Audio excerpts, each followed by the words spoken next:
लीला घटी जिसमें भगवान ने अपने प्रण को विसार कर भीष्म जी के प्रण की रक्षा की। संपूर्ण महाभारत के शिविरों में सूचना बिजली की तरह दौड़ गई कि भीष्म पितामह जी ने 5 बाण निकाले हैं, कल 5 पांडवों का वध निश्चित है। दुर्योधन ने ऐसा प्रेरित किया तो भीष्म जी ने संकल्प कर लिया। भीष्म प्रतिज्ञा सुनते ही हाहाकार मच गया पांडवों के शिविर में। द्रौपदी जी भगवान के समीप आई और प्रणाम करते हुए कहा, केशव क्या तुम्हारे होते हुए मेरा सुहाग उजड़ जाएगा? तो भगवान ने कहा, असंभव, संभव ही नहीं हो सकता। बोले संभव तो हो गया। भीष्म प्रतिज्ञा प्रसिद्ध है और भीष्म जी ने प्रण किया है कि कल मैं अगर जीवित रहा तो 5 पांडवों में से मारूंगा इनको। तो भगवान ने कहा, मारने योग्य ही नहीं रहेंगे। अगर उन्होंने ये बात कही है तो मारने योग्य ही नहीं रहेंगे। चलो मेरे साथ चलो। भगवान ने द्रौपदी की दासी की वेशभूषा धारण की। जब शिविर में पहुंचे तो महान वैष्णवाचार्य हैं भीष्म जी, तो द्रौपदी जी से कहा, पादुका उतार, और पादुका लेकर अपने पीतांबर में से छुपा लिया। बोले जा नंगे पैर जा, क्योंकि एक महावैष्णव के चरणों में जा रही, जाके तो घूंघट करना और दंडवत करना। द्रौपदी जी गई और दंडवत की तो भीष्म जी ने समझा दुर्योधन अभी प्रण दिला के गया है, उसी की पत्नी आई होगी प्रसन्नता के कारण दंडवत करने। तो कहा, सौभाग्यवती हो। यही सुहागिन स्त्रियों को वरदान दिया जाता है। हम लोग भी अपनी लाडली जी को आशीर्वाद देते, लाडली जो थारो अविचल रहो जो सुहाग, सौभाग्यवती हो। हटाया घूंघट और कहा, अभी ये वचन सत्य माने या थोड़ी देर पहले वाला वचन सत्य माने?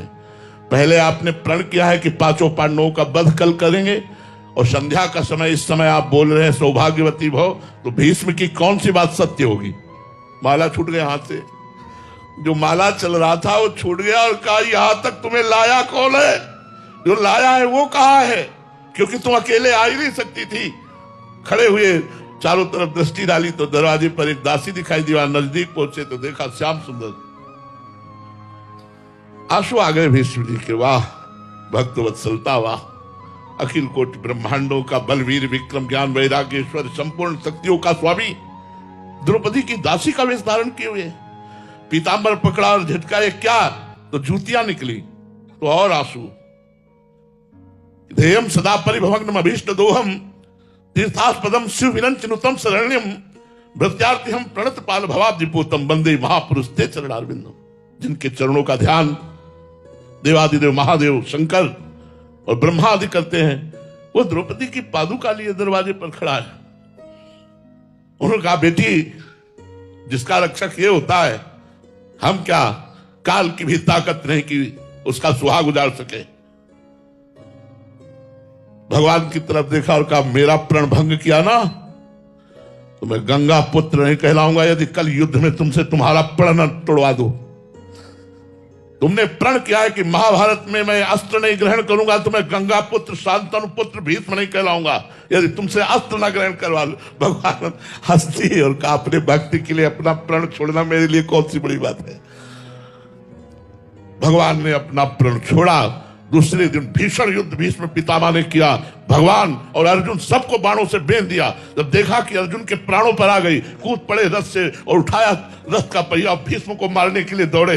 बोले बस बस बस, यही देखना चाहता था कि अपना प्रण छोड़ते हो कि नहीं। इतने में सामने शिखंडी को कर दिया गया। अस्त्र शस्त्र भीष्म जी ने रख दिए, क्योंकि वो अंबा ही पूर्वजन्म की थी और अर्जुन ने मार करके बाणों की सैया पर लिटा दिया। ये बात अपने प्रण को भूलकर अपने भक्त की बात की रक्षा करना, अपने नियम को तोड़कर अपने भक्त के नियम को पूर्ण करना, ये भगवान का सहज उदार स्वभाव है। हमारे भगवान ऐसे भक्तों से प्यार